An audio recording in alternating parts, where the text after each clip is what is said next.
Today's youth need teachers, volunteers, and most of all, well, they need you. I'm Doug Edwards, and I'm going to be talking with real youth mentors and students to give you the knowledge you need to be the best youth worker possible. This is Youth Worker on Fire.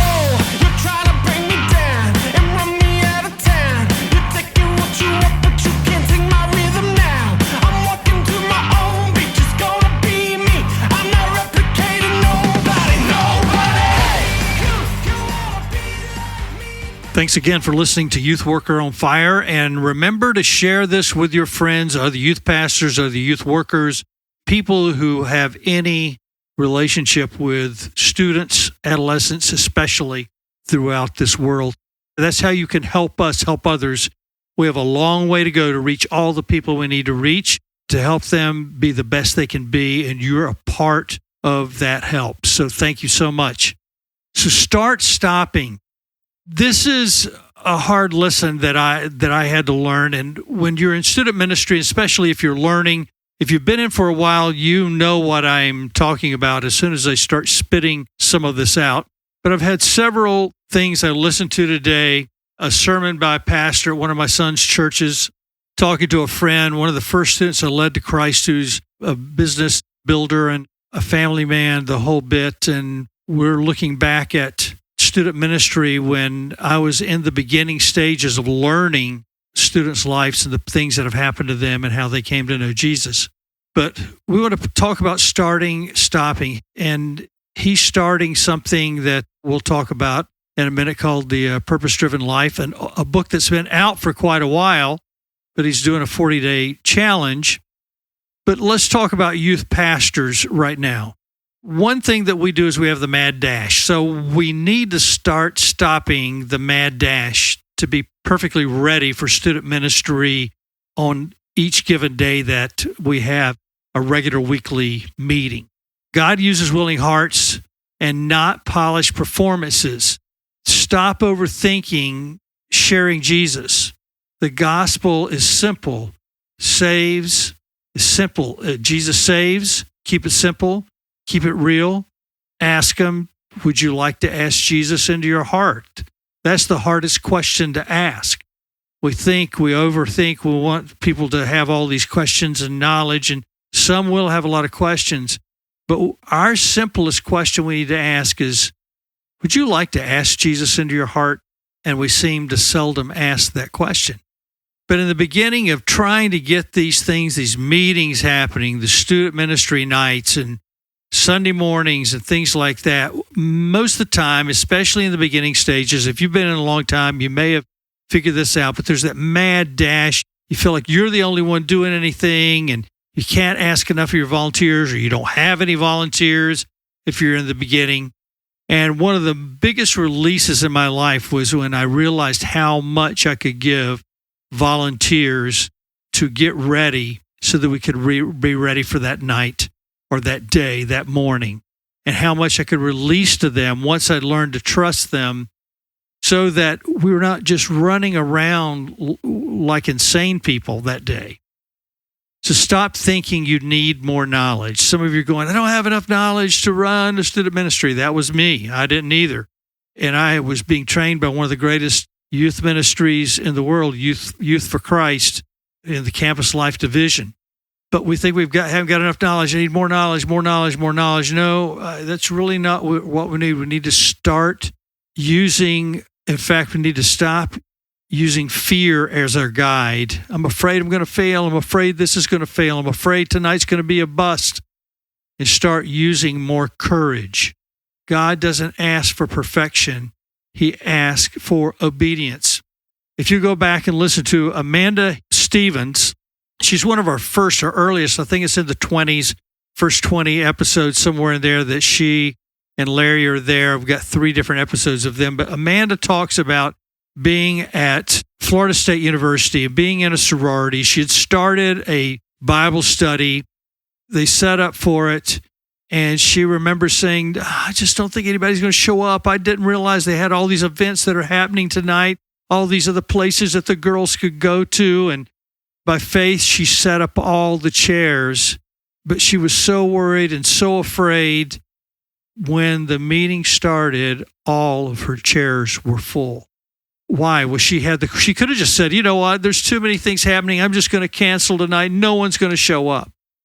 Worst possible thing you could do.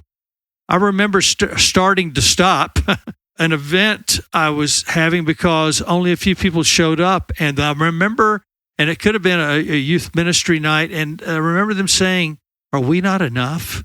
And I said to them, oh, of course you're enough. And we went ahead and did the meeting. I remember one time that we had only a few students show up for a trip that should have been 30, 40 people. But those 2 students showed up and we said, you know what? Let's go. I remember a trip that we had planned. Everybody wanted to go to the Florida Keys. We're going to go to the Keys. Yeah, you need to do something like that. My staff didn't show up and hardly any students signed up. It was just a few of us that went. But you know what? It was enough.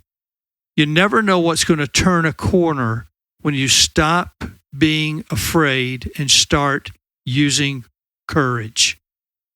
Joshua 1:9, we said it before, we'll say it again. Have I not commanded you, be strong and courageous? Do not be afraid, do not be discouraged, for the Lord your God will be with you wherever you go. Courage comes before clarity. Strength shows up when you step out. Now, lessons from Elijah. I heard a sermon today that I think I said this in the beginning, but from my oldest son's pastor. It's such a privilege of mine to be able to go to churches that my children are a part of. Today, though, most of my family was there, and I was at home in Florida while they were up in North Carolina, but I got to watch them on television because they're on YouTube and Facebook. And they talked about Elijah. And so 1 Kings 19, Elijah was worn out and hiding in a cave. You're going to be worn out, by the way, and you're going to wish you were hiding in a cave some days. I know I have wished that in the middle of ministry, knowing I cannot escape. I cannot go anywhere. I've got to show up. 1 Kings 19, Elijah was worn out and hiding in a cave when God asked, what are you doing here? And if you look at the first of that, God wasn't in the fire. He wasn't in the wind. He wasn't in the earthquake. He was in a gentle whisper. Sometimes ministry pressures push us into caves of fear or exhaustion, but God's voice shows up in a gentle whisper. Youth pastors and workers and volunteers, you need to hear that whisper again. That whisper that says, I'm with you. You're not alone. Get back up. I loved what the pastor said today. He said, and God gave him food. He gave him nourishment to eat. He said, and then he told him to rest. And then he woke him up and gave him more food and said, now you got to go back. He said, it was so cool. He said, that was cool. God gave him bread, gave him carbs first. I thought that was wonderful. So I went and ate some carbs. I thought it was really nice. I thought it was encouragement for me to eat more carbs today. Purpose and calling. Rick Warren said it well in Purpose-Driven Life. What on earth am I here for? The very first chapter, the very opening of the book. This was the number 2 best-selling book in the world at one time. It's still a bestseller, only under the Bible. The Bible is the number 1 bestseller, and it was number 2. And the question for the first opening chapter, which my buddy Rick is going through, not Rick Warren, but Rick Thompson, he and his wife, what on earth am I here for? You are here to love God and love people, is what it says. You are here to be a witness, not a celebrity. You are here to plant seeds and not carry the weight of the world. So what I want to encourage you with today is several things.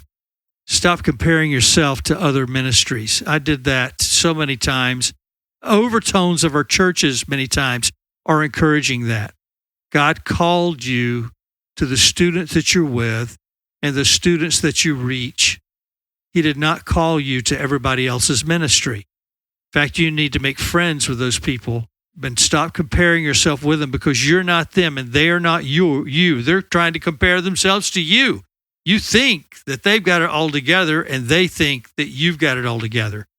And some of your church members may go, well, they had more of their, man, I heard my child went over there and saw their youth group and came to yours. And, somebody's always there to make sure that you know that they know more than you.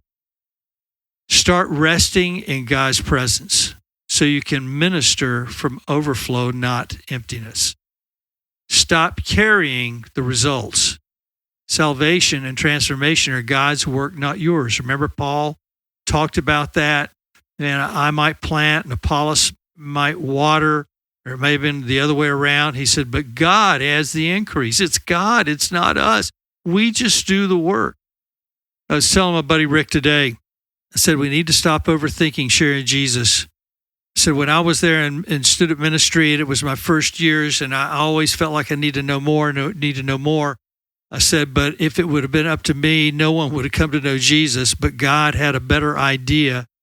And I said, I remember asking the question many times, well, would you like to ask Jesus into your heart?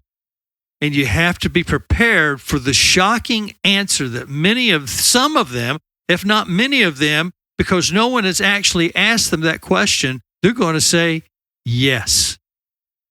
And many times that happened, and I was just still shocked. I've been shocked every time.